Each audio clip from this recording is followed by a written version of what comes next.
الحمد لله الذي هدانا لهذا وما كنا لنهتدي لولا ان هدانا الله.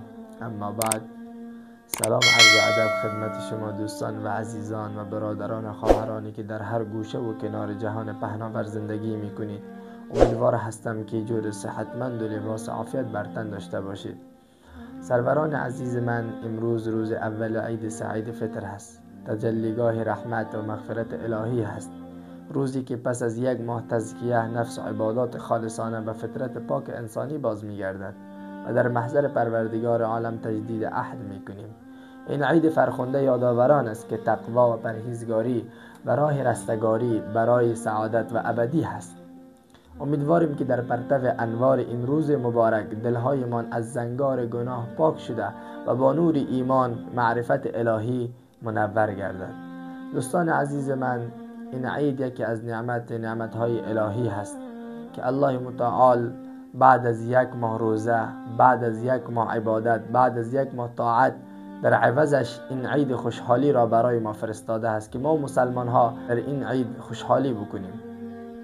سروران عزیز من، در دنیا هر قوم، هر اقوام روز خوشحالی خاص دارند که آن روز را مطابق تهذیب و مذهب خود جشن میگیرند و تجلیل میکنند.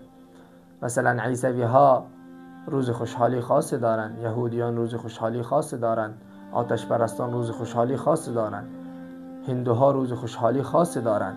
اما مسلمان ها در یک سال دو بار خوشحالی دارند، یعنی دو بار خوشحالی میکنند. یکی عید سعید فطر هست و یک عید اضحی هست که باید مسلمان ها در این دو روز خوشحالی بکنند و نه برای گرفتن نوروز جشن بگیرند و مهرجان که کار آتش پرستان بود.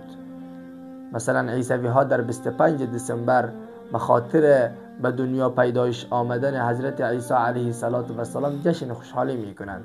یهودیان حضرت موسی علیه السلام به بنی اسرائیل از چنگال فرعون نجات یافتند و فرعون تمام لشکرش در دنیا و با خودش بحر غرق شدند.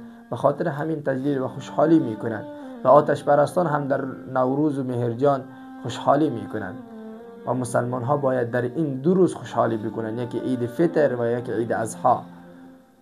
قبل از اسلام در نوروز و مهرجان خوشحالی میکردند. حدیث سنن ابی داود هست که حضرت انس رضی الله تعالی عنه میفرماید وقت رسول صلی الله علیه و سلم به مدینه هجرت کردند و در اهل مدینه را دیدند که خوشحالی میکنند، خوشحالی دو روز را، و پرسان کردند ما هذا الیوم، این کدام روز هست؟ این روز را برای چه خوشحالی میکنید؟ آنها فرمودند کنا نلعب فیهما فی الجاهلیه، ما در زمان جاهلیت قبل از اسلام این رسم رواج را داشتیم که در این دو روز در نوروز و مهرجان ما باید خوشحالی بکنیم.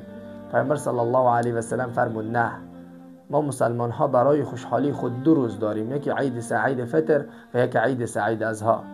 ما مسلمان ها نباید در روز خوشحالی مشرکین و کفار برای خود روز خوشحالی بدانیم. این ممنوع و ناجایز هست سروران عزیز من. پس سروران عزیز من، از خداوند متعال درخواست دارم که طاعت و عبادت ما را پذیرفته و توفیق استمرار در مسیر حق و عدالت را عنایت فرماید و در این روز خجسته دست نیازمندان را به درگاه بی نیاز بلند کرده و برای صلح و امنیت رفاه ملت عزیزمان دعا بکنیم. دوستان عزیز من، این روز عید سعید فطر را و تمام مسلمانان جهان، ویژه به ملت مردم عزیزمان، کشور عزیزمان افغانستان، تبریک و تهنیت عرض می دارم. امیدوار هستم که این روز خوشحالی و این روز مبارک را در کنار فامیلتان و رفقایتان با خوشحالی و خندان سپری بکنید. السلام علیکم و رحمت الله و برکاته.